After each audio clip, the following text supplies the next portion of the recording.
Halo semuanya, jadi kita akan membahas tentang penyelenggaraan makanan. Nah, kali ini penyelenggaraan makanan institusi yaitu adalah di kantor.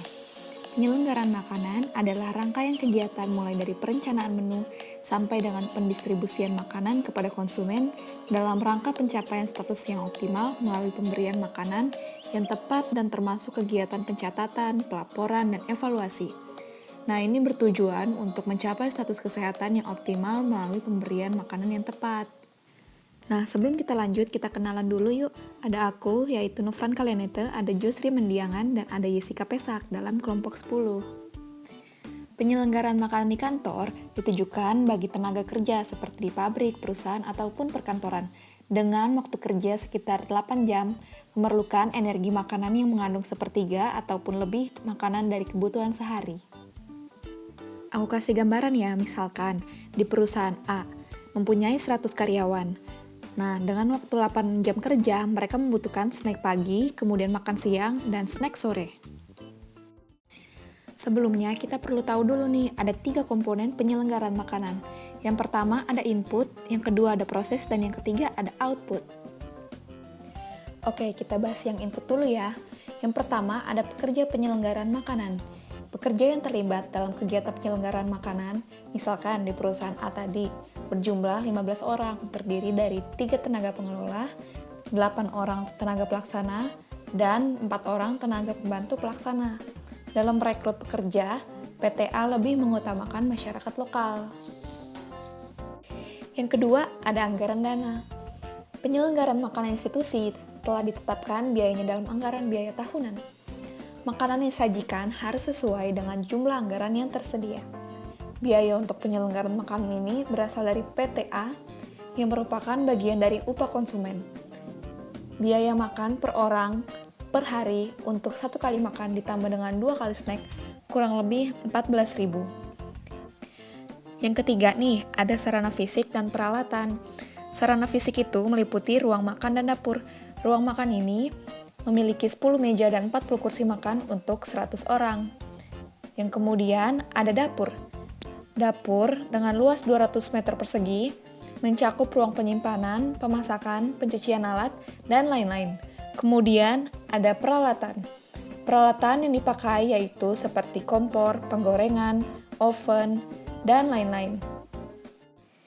Oke, kita masuk ke komponen selanjutnya yaitu proses. Di dalam proses ada tahap perencanaan menu. Nah, perencanaan menu ini merupakan serangkaian kegiatan menyusun berbagai hidangan dengan variasi dan komposisi yang seimbang untuk memenuhi pelaksanaan manajemen pelayanan makanan institusi. Dalam PTA menggunakan siklus menu selama 5 hari.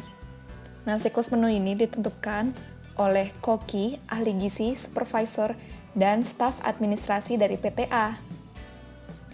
Jadi, tahapannya, koki dan ahli gizi akan menyusun menu, kemudian diserahkan kepada supervisor. Nah, untuk mendapatkan pertimbangan masukan terhadap susunan menu tersebut, supervisor dan staf administrasi memberikan masukan, persetujuan, dan penetapan terhadap menu yang telah disusun untuk kemudian dilaksanakan deh. Nah, ini nih kalian bisa lihat contoh dari siklus menu selama 5 hari. Di situ beragam ya, ada dari buah, nasi, lauknya, kemudian ada juga snack sorenya. Nah, selanjutnya kita bahas tentang pelaksanaan. Di dalam pelaksanaan ini ada banyak tahap lagi nih, mulai dari pembelian bahan pangan. Nah, PTA tadi itu membeli bahan pangan melalui pemasok. Frekuensi pembelian bahan pangan kering dilakukan 14 hari sekali, sedangkan pembelian bahan pangan segar dilakukan 1 minggu sekali. Sedangkan untuk snack sore, yaitu kue dibeli setiap hari dari supplier kue basah. Aku kasih contoh ya. Misalkan nih, kita mau beli daging ayam. Daging ayam itu 1 orang, standar porsinya adalah 40 gram. Jadi, kalau 100 orang sama dengan 4 kilo. 4 kilo itu harganya 125.600. Nah, harga tadi ini dikali 2. Kenapa? Karena dalam siklus menu 5 hari ini terdapat 2 kali yang menggunakan daging ayam. Totalnya jadi 251.200. Jadi, bisa dilihat nih total pembelian bahan pangan dalam 1 minggu, meliputi beras, lauk hewani, lauk nabati, buah, snack sore, dan bumbu dapur yaitu dengan total Rp7.397.550. Oke, next. Ada penerimaan bahan pangan. Penerimaan bahan pangan ini adalah menerima bahan pangan yang dipesan, serta meneliti jumlah dan kualitas bahan pangan yang diterima, sesuai dengan spesifikasi yang telah ditetapkan dalam kontrak pembelian. Spesifikasinya ini misalkan nih, beras. Beras itu spesifikasinya beras putih, bersih, tidak berkutu, dan kualitas 1. Sistem penerimaan bahan pangan dilakukan menggunakan sistem konvensional. Petugas khusus penerimaan bahan pangan memeriksa secara rinci bahan pangan yang diterima baik kuantitas dan kualitas. Bahan pangan yang tidak sesuai dengan jumlah dan jenisnya akan dikembalikan kepada suppliernya. Selanjutnya ada penyimpanan bahan pangan nih. Karena tidak semua bahan pangan dapat diolah secara langsung, maka alat atau fasilitas penyimpanan yang dimiliki adalah penyimpanan kering 25 derajat Celcius, chill room 8 derajat Celcius, dan cold room min 5 derajat Celcius. Tahapan proses penyimpanan bahan pangan adalah yang pertama, melakukan pemisahan bahan pangan basah dan kering. Bahan pangan basah disimpan dalam chill room dan cold room, sedangkan bahan pangan kering ditaruh di rak-rak penyimpanan bahan pangan dan tidak menempel ke dinding. Yang kedua, ada memberi label pada bahan pangan basah dan kering berupa tanggal pembelian dan waktu kadaluarsa. Dan yang ketiga nih, ada melakukan pengambilan bahan pangan dengan cara first in, first out atau FIFO. Maksudnya adalah bahan pangan yang disimpan terlebih dahulu akan diolah lebih dahulu deh. Kita lanjut ya, selanjutnya ada persiapan bahan pangan. Persiapan bahan pangan yang dilakukan meliputi pencucian bahan pangan seperti mencuci beras, penggilingan atau penghalusan bumbu, pengadukan tepung, perebusan daging, pemotongan ikan, dan pengupasan bahan pangan seperti mengupas bawang, kentang, dan semangka.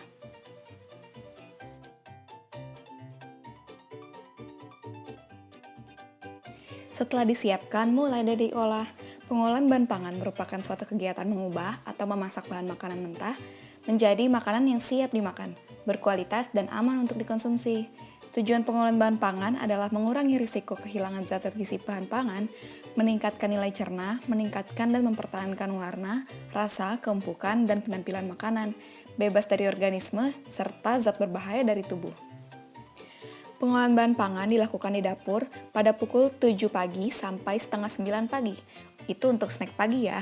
Kemudian dilanjutkan setengah 10 sampai jam setengah 12 untuk makan siang. Dan jam 1 sampai dengan setengah 3 untuk snack sore. Bahan pangan yang telah dimasak dihabiskan satu kali penyajian sehingga tidak ada makanan yang disimpan untuk penyajian berikutnya.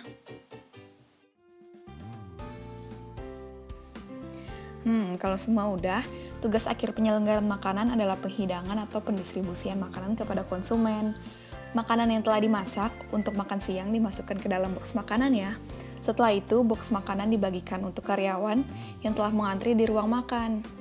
Nah, waktu penyajian makanannya itu adalah pukul 9.45 untuk snack pagi, dan 11.45 untuk makan siang, serta 14.30 untuk snack sore. Tahap paling akhir nih ada tahap evaluasi.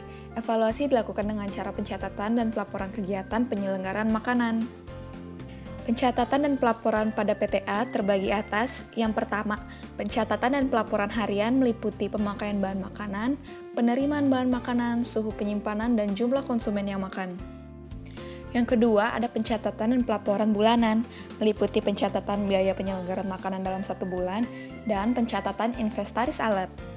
Dan yang terakhir nih, ada pencatatan dan pelaporan tahunan, yaitu pencatatan tenaga penyelenggaraan makanan. Nah, selanjutnya ada komponen paling akhir, yaitu output.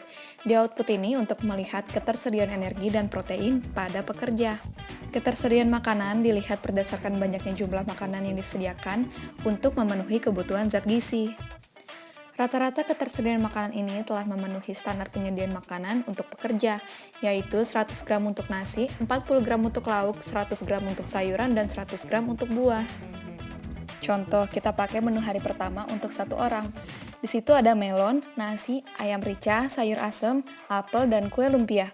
Totalnya adalah 487,8 kalori.